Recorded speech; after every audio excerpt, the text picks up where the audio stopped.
우리가 다 알다시피 샬롬이라고 하는 뜻은 평강이란 뜻이죠. 우리말로 하면 안녕하세요, 평안하십니까? 이런 인사말입니다.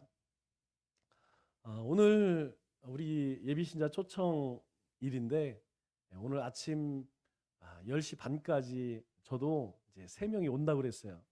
근데 목이 빠지라고 기다려도 안 오더라고요.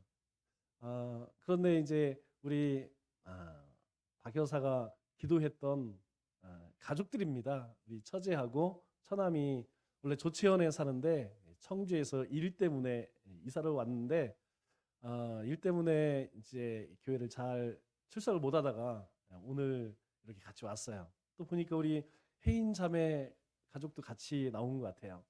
오늘 말씀은 우리 처음 교회 오시는 분들을 위해서 준비를 했어요. 그리고 또 여러분들에게도 우리가 인생을 제대로 살아가고 있는가, 그리고 구원받은 하나님의 자녀로서 기쁨을 누리는가, 그렇게 생각을 하시면서 들으면 좋을 것 같습니다. 우리가 하늘을 나는 비행기를 보면 이 비행기들이 뭐 자기 마음대로 막 날아다니는 것 같지만 사실 그렇지 않아요. 이 비행기들도 항로가 있습니다.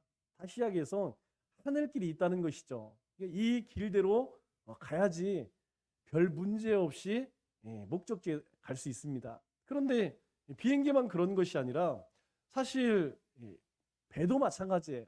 배도 그 넓은 뭐 바다 길을 가지만 그냥 내가 가고 싶다 그래서 막 가고 싶은 길로 막 가는 게 아니에요. 이 배들도 다녀야 할 항로가 있습니다. 길이 백길이 있다는 것이죠. 이 백길로 가야지 큰 문제 없이 안전하게 목적지에 도달할 수 있죠. 사실 뭐 비행기나 배만 그런 것이 아니고 이 자동차도 마찬가지입니다. 자동차도 다니라고 하는 길을 다녀야지, 다녀야 할 길을 다니지 않고 내가 가고 싶다 그래서 남들 우회전하는데 좌회전하고 역주행하고 이러면 뭐 요단강 건너가게 되는 것이죠. 그런데 비행기나 이 배나 자동차만 그런 게 아니에요. 우리 인생도 마찬가지입니다. 우리 인생도 인생이 가야 할 길이 있다는 것이죠. 그런데 많은 사람들이 사람으로서 가야 할 그 길을 가느냐, 그 인생길을 가느냐, 사실 그러지 못하는 거예요. 그것을 어떻게 할 수 있느냐? 우리가 가만히 내 마음을 들여다보면 됩니다. 내 삶을 들여다보면 돼요. 내 삶 가운데에 뭔가 답답하고 또 공허하고 공고한 마음이 있다. 그러면 지금 내 인생길이 뭔가 문제가 있어요. 여러분, 이것은 하나님을 모르는 사람은 이야기할 필요도 없지만 하나님을 믿는 우리의 삶도 마찬가지라는 거예요. 하나님과의 관계에 있어서 뭔가 조금 어긋나 있으면 우리가 신앙생활, 우리의 삶 속에 기쁨이 있어야 되는데, 감사가 있어야 되는데 사실 그러지 못하다는 것이죠. 여러분, 해마다 5월에 우리가 이 팔찌를 이렇게 두르고 불평제로 감사 충만 캠페인을 벌이는 이유가 뭡니까? 사실 우리가 예수님을 믿지만 우리의 삶 속에 불평이 없느냐? 그게 아니라는 것이죠. 왜 그러느냐? 이것은 우리 인생길이 가야 할 그 길을 제대로 가지 못하기 때문에 뭔가 마음속에 공고한 마음이 들고 또 외로운 마음도 든다는 것이죠. 어떤 사람이 여행을 하면서 종에게 당부를 합니다. 내가 며칠 동안 여행을 다녀올 테니까 너는 우리 아이들을 잘 그렇게 돌보고 또 아이들이 입을 옷들 그것들을 잘 챙겨서 아이들이 문제 없도록 그렇게 잘 돌봐다오 하고 주인이 이제 이 종에게 자녀들을 맡기고 여행을 갔어요. 그리고 며칠 여행하고 돌아왔는데 당연히 이제 주인이 묻겠죠. 잘 지냈느냐? 그랬더니 이 종이 이야기를 합니다. 예, 제가 주인님께서 말씀하신 대로 아이들 옷을 잘 관리를 했습니다. 문제 없이 아이들이 잘 입을 수 있도록 그렇게 잘 보관을 하고 또 잘 입혔습니다. 그런데 이제 주인이 물어보는 거예요. 그러면 아이들은 어디 있느냐? 그랬더니 이 종이 뭐라고 이야기하냐면 글쎄요, 이 아이들은 어디 있는지 모르겠는데요. 이렇게 대답을 했대요. 여러분, 어떻게 되었습니까? 이 종은 이야기할 필요도 없겠죠. 이 종은 주인에게 실컷 얻어맞고 쫓겨나게 되었다는 것이죠. 여러분, 이 하인이, 이 종이 진짜 열심히 잘 관리해야 할 것이 뭘까요? 그것은 옷이 아니라는 것이죠. 아이들을 입힐 옷이 아니라 아이들이 더 중요하다는 것입니다. 사실 그 우스갯소리 같지만 우리 인생도 마찬가지라는 거예요. 여러분, 사람은 몸과 영혼이 합해져서 사람이라고 이야기합니다. 여러분, 우리 몸은 누구든지 죽으면 어디로 가요? 흙으로 간다는 것이죠. 그런데 우리 영혼은 죽으면 구천을 떠도는 것이 아니고 우리를 만드신 하나님께 돌아간다는 거예요. 그래서 어느 나라를 가든지 다 사람이 죽으면 사람 죽었어 이렇게 잘 얘기 안 해요. 대부분들은 돌아가셨어 이런 이야기를 합니다. 누군 제3자가 죽었을 때에는 누구누구 죽었어 라고 이야기할지 모르겠지만 내 가족이나 내 주변 사람들이 죽게 되면 돌아가셨어 이런 말을 합니다. 그 얘기는 뭐냐면 사람은 몸과 함께 영혼이 있다는 거예요. 중요한 것은 무엇이냐면 우리의 몸을 잘 가꾸는 것 중요합니다. 우리가 건강하게 살아야 되죠. 그래서 좋은 음식도 먹고 열심히 운동도 하고 그리고 또 좋은 옷도 입고 이것도 중요하지만 더 중요한 것이 무엇이냐면 죽지 않는 우리 영혼을 위해서 우리가 무엇을 하고 있느냐 이것이 중요하다는 것이죠. 그래서 우리가 세상을 떠날 때에는 우리 몸은 우리 몸에게 투자했던 모든 것들은 거둘 것이 하나도 없어요. 그러나 우리의 영혼은 다르다는 것이죠. 우리의 영혼을 어떻게 관리했느냐에 따라서 죽은 이후의 처지가 달라진다는 것입니다. 우리가 길을 갈 때에 중요한 것이 무엇이냐면 속도보다 방향이라는 이야기 많이 하죠. 여러분, 빨리 가는 것도 중요하지만 더 중요한 게 무엇이냐면 방향이라는 거예요. 여러분, 인생도 마찬가지라는 것입니다. 우리 인생이 아침부터 저녁까지 20대, 30대, 40대 돌아보면 여러분 이 시간들이 그때에는 왜 이렇게 안 가? 근데 지나보면요 얼마나 빨리 지나가는지 모릅니다. 그런데 문제는 무엇이냐면 한번 잘못된 방향으로 그렇게 접어들게 되면 돌이키기가 어렵다는 것이죠. 우리가 어떤 목적지를 정하고 갈 때에 어떻습니까? 한 번에 요즘엔 내비게이션이 있어서 그거 보고 가지만 잘못 길을 들어서게 되면 내비게이션이 계속해서 이야기해요. 경로를 조정합니다. 경로를 바꿨습니다. 계속 이 멘트가 나오죠. 이 얘기는 뭐예요? 지금 잘못된 길에 들었으니까 빨리 방향 바꾸어라. 네가 지금 속도를 내서 빨리 가는 게 중요한 게 아니고 네가 엉뚱한 데로 가고 있다. 이 얘기하는 것이죠. 이전에 이 내비게이션이 없을 때에는 표지판이 있었어요. 표지판을 보고 지도를 가지고 우리가 여행을 했죠. 그런데 이 중요한 갈림길에는 항상 이 이정표가 이쪽으로 가면 어디고 저쪽으로 가면 어디고 이렇게 안내를 해줍니다. 우리가 만일 길을 잃었을 때에 어떻게 해야 되죠? 표지판을 봐야죠. 이정표를 보고 요 길을 따라가면 내 목적지가 나오겠구나. 우리가 내비게이션처럼 우리가 잘못 길을 들었을 때에 빨리 경로를 바꿔야 됩니다. 그런데 제가 이렇게 보면 남자들이 좀 말을 잘 안 들어요. 내비게이션이 이쪽으로 가세요. 또 표지판이 이쪽으로 가세요. 그래도 이제 자기가 아는 길이 있죠. 고집을 피우고 가. 그러다 보면 논두락 나오더라고요. 여러분, 우리가 길을 잘못 접어들었을 때에는 표지판을 바꿀 게 아니에요. 내비게이션 무시할 게 아닙니다. 내 마음을 바꿔야 한다는 것이죠. 내 생각을 바꿔야 된다는 거예요. 내 생각을 바꿔서 내가 지금 잘못된 길에 접어들었구나. 빨리 경로를 바꿔야겠구나. 그래야 한다는 것이죠. 우리 영국에 브레테니아라고 하는 요트가 있어요. 사실은 요트라기보다는 배죠. 엄청나게 큰 배입니다. 이 배가 사실 뭐 그렇게 현대적인 배는 아니에요. 오래된 배입니다. 그런데 왜 유명하느냐? 이 브리테니아라고 하는 이 배는 영국 여왕 전용 배예요. 그래서 여왕과 그 왕실이 이제 뭐 파티를 한다든가 아니면 여행을 간다든가 할 때에 주로 이용하는 일반 사람들이 이용하지 못하는 그런 배라는 거예요. 어느 날 이 배가 여왕을 태우고 이제 항해를 시작합니다. 사실 여왕이 타서 항해할 때에 그 배의 선장과 선원들은 얼마나 기쁠까요? 영광 아니겠습니까? 아, 우리가 뭐 대통령만 만나도 기분이 좋은데 영국 사람들이 여왕을 좋아하는 것은 상상을 초월하죠. 우리가 생각하는 그 이상으로 여왕을 좋아한다고 합니다. 그 여왕을 모시고 항해를 하니까 굉장히 자부심이 들죠.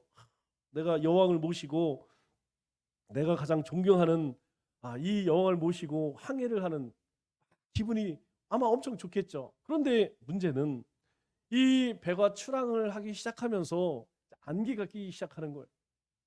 안개가 끼니까 잘 보이지가 않죠.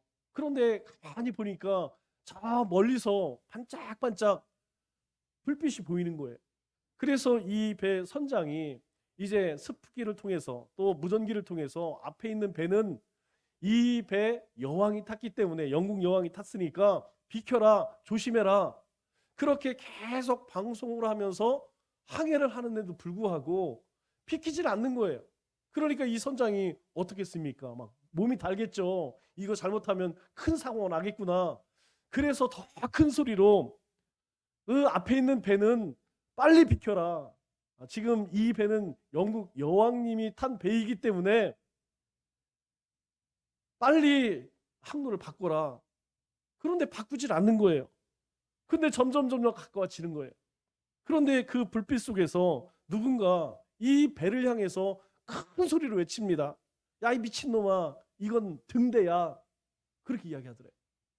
여러분, 이 등대에게 아무리 여왕이 탄 배니까 비켜라, 비켜라, 비킬 수 있을까요? 아니죠. 이 등대는 비킬 수가 없는 거예요. 누가 비켜야 되느냐? 바로 자신이 비켜야 한다는 것이죠. 우리가 방향이 잘못되었다면 빨리 방향을 바꿀 수 있어야 돼요. 우리가 고집을 부린다고 해서 아니면 큰 소리를 친다고 해서 아니면 내 경험 뭐 지식이 있다고 하여서 나는 내 길을 갈 거야. 나는 마이웨이 거야.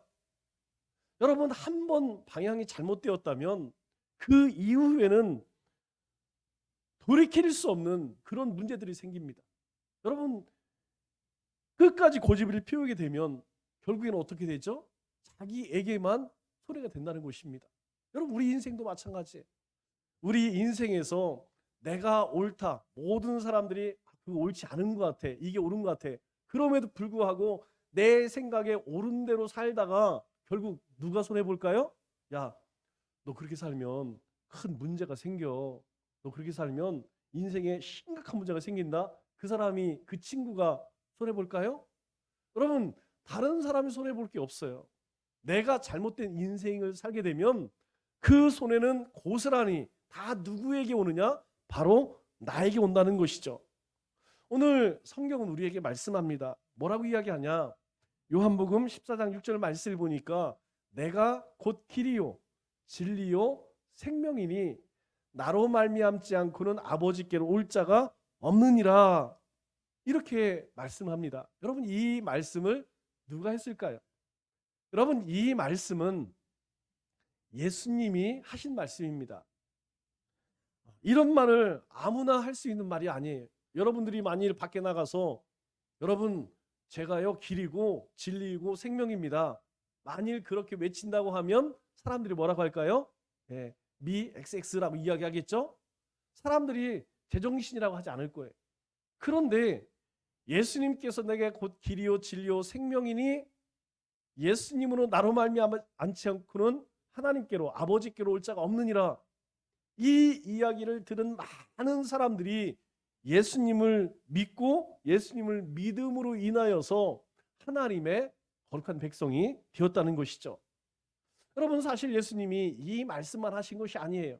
더 중요한 말씀하셨는데 우리 요한복음 3장 16절에 보면 하나님이 세상을 이처럼 사랑하사 독생자를 주셨으니 하나님께서 우리를 사랑하셔서 독생자가 예수님이죠. 예수님을 주셔서 이를 믿는 자마다 멸망하지 않고 영생을 얻게 하셨다 이렇게 이야기합니다. 그래서 또 사도행전 16장 31절에 주 예수를 믿으라 그 주 예수가 누굽니까? 하나님께서 사랑하셨던 독생자, 그 예수님을 믿으면 너와 내 집이 구원을 얻으리라, 이렇게 이야기해요. 여러분, 세상 어떤 종교, 어떤 교주도 나를 믿으라 그러면 구원을 얻으리라, 여러분 이런 사람이 없습니다. 너희가 세상에서 이렇게 살면 착하게 사는 것이고, 이렇게 살면 많은 사람들에게 그렇게 유익이 될 거야, 그렇게 선한 삶을 이야기한 사람들은 굉장히 많습니다. 우리는 그들을 뭐라고 이야기하죠? 성인이라고 이야기합니다. 그런데 이 예수님은 뭐라고 이야기하냐면, 주 예수를 믿으면 너와 내 집이 구원을 얻을 것이다, 그렇게 이야기해요. 여러분, 또 뭐라고 이야기하냐면 요한복음 1장 12절 말씀을 보면, 영접하는 자 곧 그 이름을 믿는 자에게는 하나님의 자녀가 되는 권세를 주셨으니, 이렇게 이야기해요. 그러니까 우리가 예수님을 믿어라, 그래서 그 예수님을 믿으면 하나님의 자녀가 되는 권세를 얻게 된다는 것이에요. 그러니까 예수님만 믿게 되면 하나님의 자녀가 되고 하나님의 자녀로서 살아가게 된다는 것이죠. 우리의 삶은 이 세상의 삶으로 끝나지 않는다는 것입니다. 만일 이 세상의 삶으로 우리 인생이 끝난다고 하면 세상에서 가장 불쌍한 사람이 누굴까요? 저죠. 저는 하루 24시간 그 하나님의 나라를 위해서, 또 교회를 위해서, 성도를 위해 살아가고 있는 제가 제일 어리석고 불쌍하고, 그리고 어떤 면에서는 가장 나쁜 사기꾼 아니겠어요? 그런데 그렇지 않다는 것이죠. 우리 인생은 죽음으로 끝나는 것이 아니라 죽음 이후에 또 다른 세계, 영원한 세계, 우리의 영혼이 가는 그 세계를 위해서 사는 존재라는 것입니다. 만일 우리가 이 땅에서만 산다고 하면 짐승과 다를 것이 뭐가 있어요? 여러분, 실제로 많은 사람들이 이른 아침부터 저녁 늦게까지 살아갑니다. 그래서 요즘 어떤 정책까지 피죠? 워라벨이라고 이야기하죠. 이게 사람이 사람답게 살지를 못해. 그냥 사람이 먹고 사는 인생이 아니잖아요. 먹기 위해 사는 존재가 아니잖아요. 사람은 이상을 가지고 있습니다. 꿈을 가지고 있어요. 그렇기 때문에 사람답게 살자. 우리가 워라벨, 인생을 좀 즐기면서 살자. 행복한 인생 살자. 그런데 여러분, 그게 쉽게 되냐고요? 잘 안 된다는, 그것이 그렇게 말처럼 쉽게 되지 않는다는 것이죠. 죽음 이후에는 영원한 세계가 있습니다. 그 영원한 세계에는 천국과 지옥이 있는데, 이 천국과 지옥은 그저 전설 같은 그런 이야기가 아니라는 거예요. 제가 2002년도에 2003년도인가요? 이집트를 갔는데, 뭐 이집트 하면 떠오르는 게 피라미드죠. 정말 우리가 상상한 그 상상 이상입니다. 반드시 여러분들이 한 번씩은 꼭 가봐야 돼요. 왜냐하면 이스라엘 백성들이 이 애굽 땅에서 400년 종살이하면서 뭐 했느냐, 이거였어요. 엄청난 구조물들을 만들었는데, 이걸 왜 만들었느냐? 우리가 볼 때는 뭐 저것이 뭐 외계인들하고 연락하는 뭐 안테나다, 막 별 얘기를 다 해요. 발전기다 뭐. 그러나 이 피라미드는 무덤입니다. 무덤. 왕이 죽은 이후에 영원히 살 내세를 준비하기 위해서 자기 생애 동안 20년, 30년, 연인원 10만 명, 20만 명을 동원해서 만든 무덤이에요. 무덤. 왜 이런 무덤을 만들었을까요? 그것은 이 생에서의 삶이 전부가 아니라는 거예요. 여러분, 이 생의 삶이라는 것이 우리가 뭐 엄청 긴 것 같지만 사실 그렇지 않아요. 인생이요, 금방입니다. 그나마 우리가 두 발 걸어 다닐 때 살아있는 것이지, 두 발로 걷지 못하면 그게 살아있는 게 아니에요. 아무리 우리가 건강하게 산다 할지라도 100년 넘게 사는 사람은요, 우리 인구 가운데서 0.0001%밖에 되지 않아요. 아주 몇 사람 외에는 100년 이상 살기가 어렵다는 것이죠. 그렇기 때문에 모든 인류, 이제까지 살아왔던 모든 인류들은 다 뭘 했느냐? 내세를 준비했다는 것이죠. 죽음 이후의 세상, 그 세상을 준비하자. 그래서 이런 거대한 구조물을 만들었어요. 그런데 여러분, 놀라운 것은요, 이 애굽만, 이집트만 그런 게 아니더라고요. 제가 자료를 찾아보니까 이 피라미드가 가장 많은 곳이 어딘지 아십니까? 중국이에요. 여러분 중국은 공개하지 않습니다. 이 중국의 피라미드가 가장 많고 뭐 인도네시아, 멕시코, 콜롬비아 전 세계를 거쳐서 문명이 있는 곳에는 다 하나같이 이 피라미드가 있더라고요. 여러분 무슨 이야기인가요? 결국 이 지구상의 모든 나라의 사람들, 이제까지 살아왔던 사람들, 그 원주민들은 다 우리 인생이 그냥 세상에서 우리가 살아가는 동안 그게 전부가 아니구나. 죽음 이후에 또 다른 세계가 있구나. 여러분 우리 눈에 보이지 않는다고 해서 그 죽음 이후에 영원한 세계가 없을까요? 그렇다고 하면 우리의 마음은 존재하나요? 우리의 이성은 존재하나요? 우리의 사랑은? 사실 우리 인생 가운데에서 진짜 중요한 것은 눈에 보이지 않는 것들입니다. 여러분 정말 이 세상의 소중한 것들은 다 보이지 않는 것들이에요. 사랑, 꿈, 양심, 마음 이러한 것들은요. 우리가 볼 수 없는 것들입니다. 그러나 존재하지 않습니까? 아니 존재해요. 또 우리가 매일 밤마다 잘 기억은 못하지만 꿈을 꾸죠. 꿈이 우리가 깨고 나서 기억이 안 난다고 해서 꿈의 세계가 없을까요? 아닙니다. 꿈의 세계가 분명히 존재한다는 것이죠. 비록 우리가 볼 수는 없지만 천국과 지옥 그 영원한 세계는 존재한다는 것입니다. 그렇다면 어떤 사람이 천국에 갈까요? 여러분 그냥 그러면 나도 천국에 가야지. 제가 인터넷에서 착 찾아봐서 지금 현존하는 세상 가운데서 가장 비싼 호텔 보니까 7성급 호텔이라고 하더라고요. 여러분 이 7성급 호텔 하루 숙박료가 대략 1,800 평균으로 1,800만 원 정도 된대요. 여기 가서 한번 자려면 하룻밤에 1,800만 원 정도 들여야 된답니다. 물론 저기 뭐 스위트룸이라든가 뭐 특별한 특실 같은 경우는 뭐 우리 같은 사람에게는 내주지도 않겠죠. 여러분 이런 호텔 우리가 동네에 있는 뭐 별 2개, 3개는 가고 싶을 때 갈 수 있어요. 그런데 우리나라에서도 별 5개 뭐 하얏트 호텔이나 뭐 조선호텔 이런 데에는요. 미리 예약하지 않으면 가기 힘들어요. 이런 7성급은요. 돈이 있다고 해서 갈 수 있느냐? 그게 아닙니다. 제가 자동차에도 이제 관심이 많아서 가끔 이제 새로 나오는 차들 그 차들을 이렇게 보니까 여러분 정말 명차라고 하는 뭐 벤틀리 뭐 이런 차들 있잖아요. 이런 차들은요. 돈이 있다고 해서 안 판대요. 그 사람이 사회적 지위가 어떤지 어떤 삶을 살고 있는지 그래서 이 사람이 그냥 뭐 그냥 졸부 그냥 졸지에 돈을 벼락부자 된 사람들이라면 안 판다는 거예요. 깜짝 놀랐습니다. 아니 돈이 자본주의 사상 세계에서 돈 내면 못 살 게 뭐 있어요. 그런데 그렇지 않다는 거예요. 여러분 세상에서도 마찬가지. 세상에서도 그렇다는 거예요. 세상에서 돈이 있다고 해서 내가 다 할 수 있느냐? 그게 아니라는 것이죠. 하물며 우리가 영원한 세계의 천국과 지옥 나는 오늘부터 천국 가는 준비를 해야겠다. 여러분 그렇게 자기가 마음 먹고 천국 준비한다고 해서 천국 가는 게 아니라는 거예요. 스리랑카 하면 제일 유명한 것이 무엇이냐면 차 농사. 이 스리랑카는 차 농사로 아주 유명한데 왜 유명하느냐? 이 나라 전체가 이 차밭이 굉장히 많아요. 특히 깊은 산골. 그런데 이 스리랑카는 기가 막힌 사람들이 살고 있다는 거예요.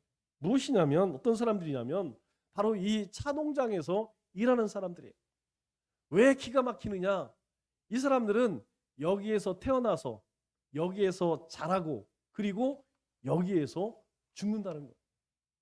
여러분 가운데도 그런 분이 있죠? 청주에서 태어나서 청주에서 학교 다니고 청주에서 지금까지 살아가고 여러분 깝깝하죠? 여러분 하물며 생각해 보세요. 이 차 농장에서 태어나서 평생 동안 찻잎 따다가 이 차밭에서 죽는 거예요. 참 이상하지 않습니까? 왜 그럴까? 왜 그런가 가보니까 이 사람들은요. 평생 동안 태어나서 이 차농장 밖을 나가본 적이 별로 없어요. 시기가 도회지 사람들이 많이 살아본 곳을 가본 사람이 없습니다. 그러니까 이 사람들은 그냥 경험을, 또 다른 세계가 있다. 이 우리가 살고 있는 차 농장 말고 또 다른 세계가 있다. 누군가 갔다 와서 우리가 저런 세상 나가 살아야겠다. 이런 이야기를 듣지를 못하니까, 또 나가본 사람이 없으니까 그냥 나는 여기에서 태어나서 그냥 여기에서 자라고 여기서 죽는 것, 그렇게 생각을 하고 살아간다고 합니다.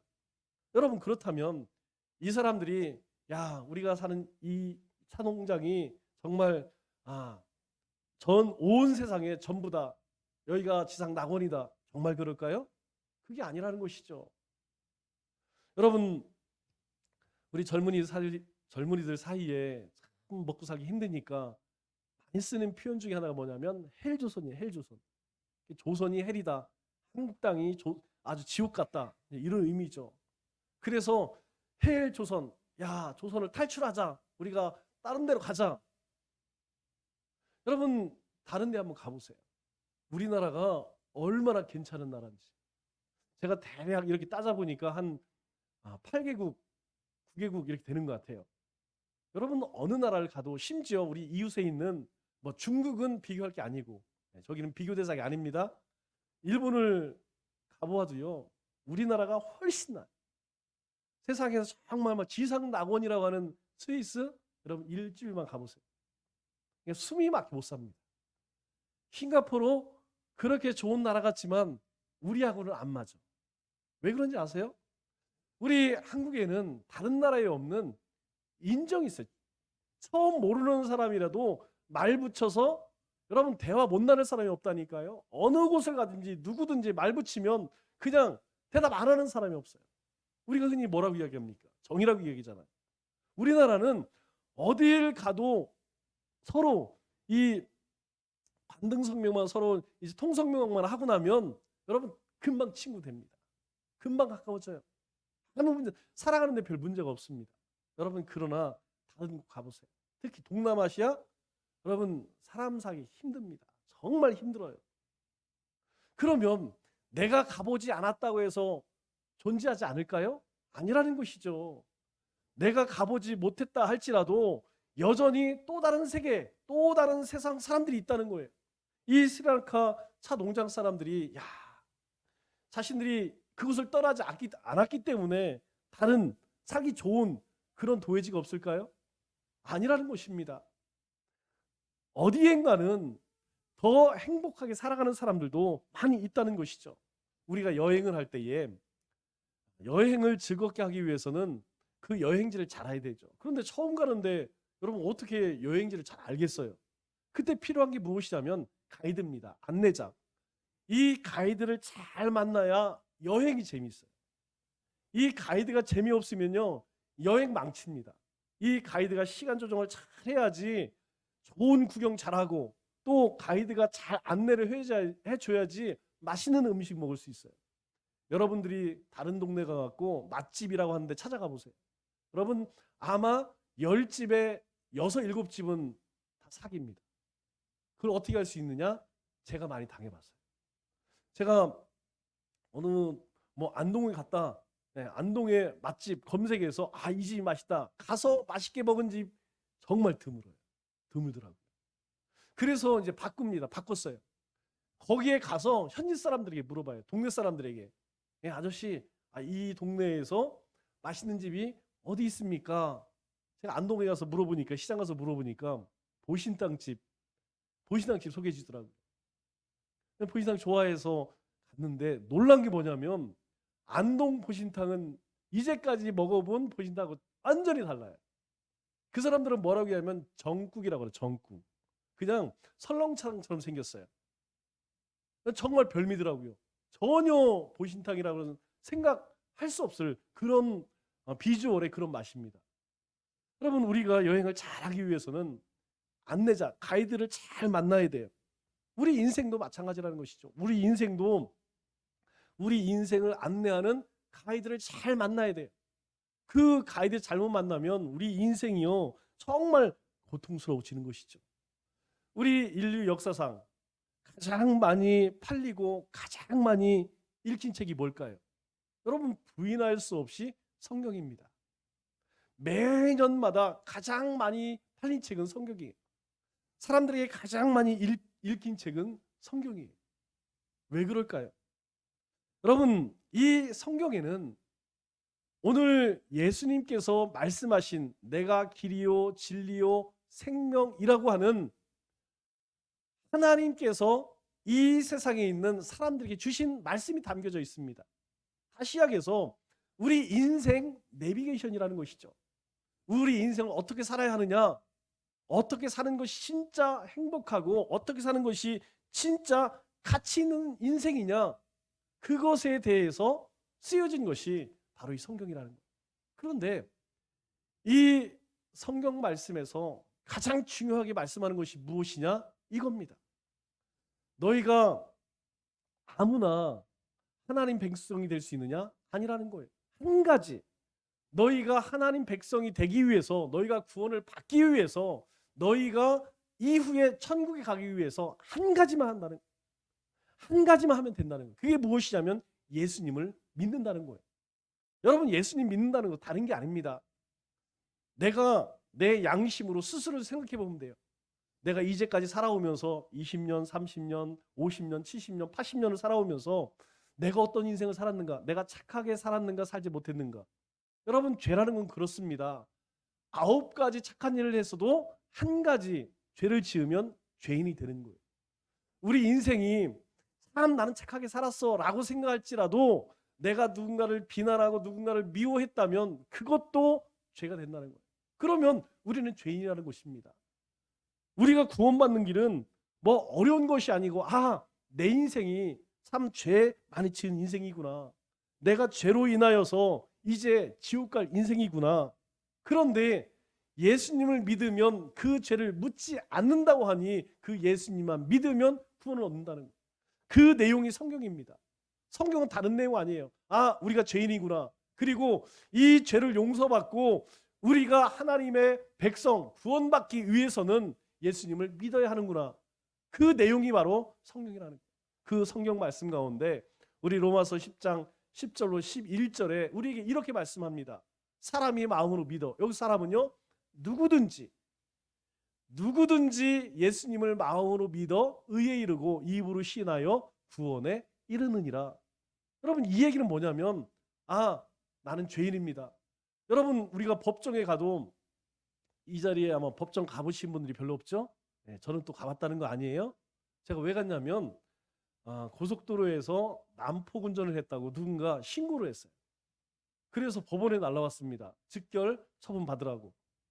그래서 갔더니 판사님이 뭐라고 그랬냐면, 아니, 운전을 어떻게 했길래 신고가 들어왔습니까? 한 20년 전의 얘기예요. 그래서 저는 모르죠. 제가 어떻게 알겠어요. 그래서 제가 물었어요. 제가 무슨 난폭 운전을 했는지 증인이나 증거를 보여주십시오. 그랬더니 증거는 없어. 그냥 누군가 신고했어. 그걸 가지고 너는 난폭 운전 사람이야. 말이 안 되잖아요.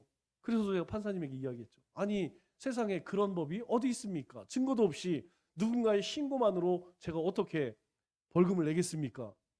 그랬더니 그분이 뭐라고 그랬냐면, 그러면 정식 재판 청구하십시오 그러더라고요. 그거 싫으면 벌금 내래, 벌금. 그래, 벌금이 얼마입니까? 그랬더니 이 과속 난폭 운전은 7만 원이래. 그래서 제가 7만 원 못 내겠습니까? 깎아주십시오. 그랬더니 깎아주더라고. 여러분, 벌금도요, 판사님에게 살살 비르면 깎아줘요.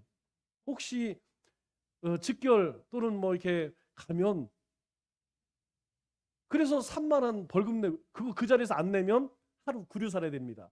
그 돈 갚을 때까지 하루 얼마씩 구류 살아야 돼요. 그걸로 갚아 나간다는 거죠. 그 자리에서 안 내면요, 바로 구치장 갑니다.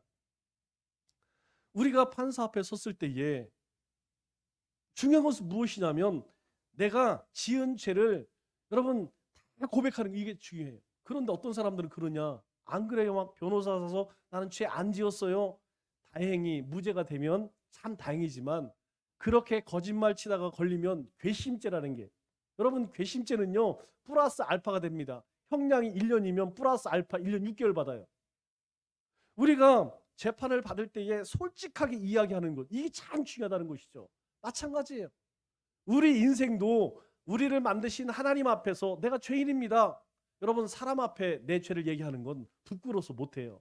여러분, 우리가 숨겨진 죄가 얼마나 많아요. 그거를 내가 아무리 사랑하는 아내에게, 남편에게, 친구에게 못합니다. 왜? 그게 시간 지나면 흠이 돼요. 흠. 아, 저놈은 옛날에 그랬어. 그래서 못해요. 그러나 하나님은 그렇지 않죠. 내가 하나님 앞에, 하나님, 저 이런 죄를 지었습니다. 아무도 모른다는 것이죠. 누구만 알아요? 하나님만 안다는 거예요.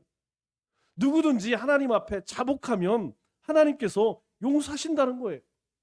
하나님, 저는 죄인입니다. 그리고 나를 위해서 십자가에 죽으신 예수님을 믿기를 원합니다. 그러면 누구든지 구원을 얻는다는 거예요. 뭐라고 이야기해요? 누구든지 그를 믿는 자는 부끄러움을 당하지 아니하리라. 여러분, 손을 가슴에 한번 얹어볼까요? 오른손을 가슴에 한번 얹어보세요. 그리고 눈을 한번 감아보세요. 그리고 제가 여러분들에게 말씀하는 이 말씀을 여러분들이 받아들이면 오늘 우리는 하나님의 백성이 될 수 있다는 거예요. 제가 기도할 때에 여러분들이 마음을 같이 해서 저도 그렇게 생각합니다. 저도 그렇게 믿습니다. 그렇게 여기면 우리는요, 하나님의 백성이 될 수 있어요. 제가 기도할게요. 하나님, 가만히 생각해 보니 그동안 참 많은 죄를 지었습니다. 또 이 죄 때문에 영원한 사망에 이른다는 사실도 알게 되었습니다. 그러나 누구든지 예수님만 믿으면 죄 사함을 받고 구원을 얻는다고 하셨사오니 이제 예수님을 제 마음에 영접하기를 원합니다.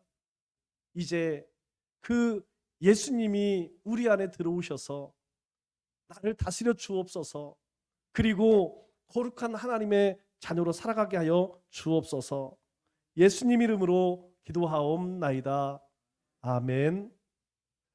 네, 여러분, 만일 여러분들이 제가 기도할 때에 저도 그렇게 믿습니다, 저도 그렇게 생각합니다 라고 생각했다면 그 사람은 하나님의 백성이 된 거예요. 여러분, 얼마나 쉬워요.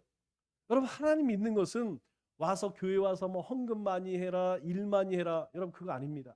성경은요, 예수님만 믿으면 구원을 얻는다고 이야기해요. 그러면 예수님 믿으면 주어지는 축복이 있습니다. 첫 번째가 뭐냐면 죄를 묻지 않겠다는 거예요. 누구든지 어떤 죄를 짓든 간에 그 죄를 하나님 앞에 회개하면 그 죄에 대해 묻지 않겠다는 거예요. 제가 누군가의 거짓말 치고 사기를 쳤어요. 그것에 대해서 내가 물어주고, 하나님, 제가 이렇게 거짓말했네요, 이렇게 사기쳤네요, 그렇게 하나님 앞에 회개하면 하나님 묻지 않는데요. 두 번째가 뭐냐면 우리는 구원받았다는 거예요. 세 번째가 무엇이냐면 이제 하나님의 자녀가 되었다는 겁니다. 네 번째가 무엇이냐면 기도하면 응답하신다는 거예요. 여러분, 우리가 이 땅에서 착하게 선하게 살고 싶어도 잘 안 되잖아요. 또 우리 마음 가운데 소원이 있어요. 그런데 내가 원한다고 됩니까? 그런데 하나님이 들어주신다는 거예요. 무엇이든지 믿고 구하면 하나님께서 응답하신답니다. 그리고 마지막 다섯 번째는 우리가 매일매일 싸워야 할 악한 영이 있죠. 여러분, 좋은 영이 있으면 악한 영도 있을 거 아니에요. 여러분, 그 악한 영을 우리는 사탄이라고 이야기하죠. 그 악한 마귀 사탄과의 싸움에서 우리가 이길 수 있는 권세를 주신다는 거예요. 우리가 이 땅 가운데서 하나님의 백성 누릴 권세라는 것입니다. 우리 다 같이 서로 일어나셔서 한번 축복하겠습니다.